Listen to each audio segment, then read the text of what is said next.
OK. On va parler de Google Slides. Et là, on va commencer à créer un Google Slide et puis on va faire quelque chose avec. Plus facile chose à faire est de créer un nouveau tab ici. Et puis avec le tab, ce qu'on peut faire est juste aller sur l'icône ici à côté de mon image, les 9 petits cercles, puis on peut créer Google Slides.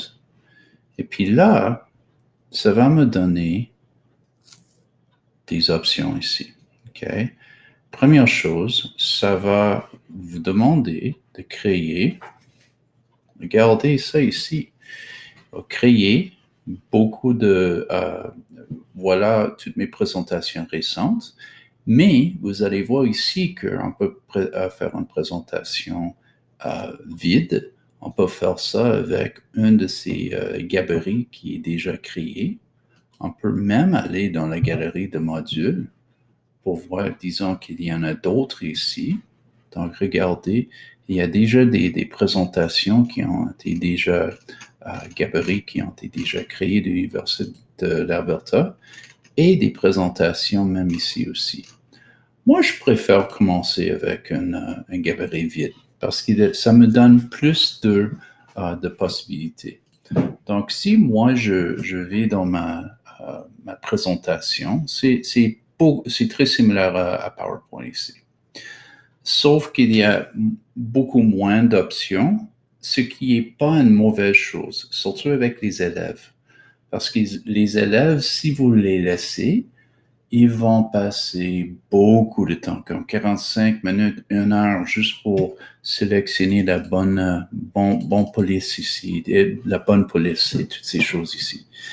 Alors, il y a des choses on peut chercher des thèmes, mais honnêtement, ce que moi je préfère, c'est juste un arrière-plan blanc avec la police qui est juste noire. On peut toujours changer le formatting après, mais pour l'instant, on a plusieurs choses ici qu'on peut utiliser.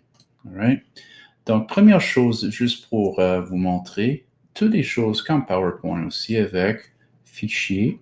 OK. On peut même changer la langue ici qui est assez intéressant. Puis en passant, moi, je préfère parce que, oui, je parle anglais, mais quand je suis au campus Saint-Jean, je parle en français. Donc, moi, je suis allé même dans les paramètres pour Google Drive, pour l'Université de l'Alberta, et j'ai changé ma langue en français pour que tout soit en français. Et il y a beaucoup de choses qu'on peut faire ici. On peut modifier toutes les choses comme PowerPoint. On peut afficher beaucoup moins d'options ici, mais c'est beau. On peut insérer plusieurs choses aussi. Dans une autre vidéo, je vais vous montrer comment insérer des images, des vidéos qui sont assez faciles à faire. Il y a les zones de texte. Comme ça, c'est une zone de texte ici, diagramme. Donc, vraiment, je ne vais pas vous montrer chaque chose ici, mais c'est juste important pour vous familiariser avec le menu juste en haut ici. Comment formater les choses par rapport à la diapositive, puis comment on peut réorganiser l'ordre ici, les utiles qu'on peut utiliser. Il y a même des modules complémentaires que là, on peut chercher. Je ne vais pas vous montrer ça tout de suite. Télécharger les modules et puis ensuite aide ici. Donc, toutes les choses ici. Par rapport à l'aide, probablement la meilleure chose à faire, c'est juste d'aller sur YouTube, Google Slides, comment faire ça. Google Slides, comment faire ça. Vous allez trouver beaucoup plus de ressources en anglais, par exemple. So, how do I do this? Ça peut être plus facile pour vous autres aussi. En tout cas, ça c'est une introduction à Google Slides ici. J'aimerais juste vous montrer quelques petites autres choses ici. Ça c'est vos amis là. OK, ce sont vos amis. Effacer et rétablir. Ou Ctrl Z sur un PC ou Command Z sur un Mac. Et puis là, ça, c'est des choses, disons que vous avez fait un faute, vous pouvez toujours l'effacer. Il y a des autres choses, on peut insérer les images à partir des icônes ou on peut insérer les images à partir de menus ici. OK? D'autres choses ici pour ajouter la forme, c'est ça, toutes ces choses ici. Puis ensuite, il y a d'autres options après ça. Donc, plusieurs choses ici. Pour insérer tous les diapos, là, on commence avec un document blanc ici.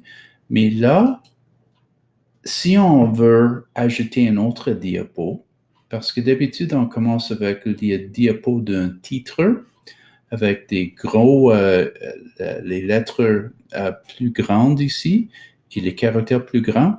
Et en bas, on peut ajouter un sous-titre avec des caractères plus petits, mais toujours grands, relativement à d'autres.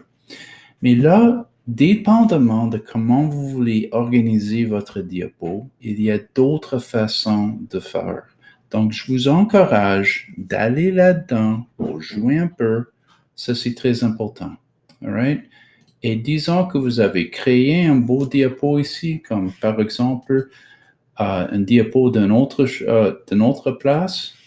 On peut facilement le copier et puis on peut le mettre juste ici, comme ça, collé. Et voilà. Et puis même si on met des changements sur notre autre diapo, on peut les mettre ici aussi. Comme par exemple, disons que je fais ça. Chaque fois que je fais un changement sur mon autre diapo, le diapo original, je peux cliquer ici facilement et je peux mettre un renouvellement de ça. Donc, beaucoup de choses qu'on peut faire. Et là, je vous encourage d'aller là-dedans pour essayer de faire ça.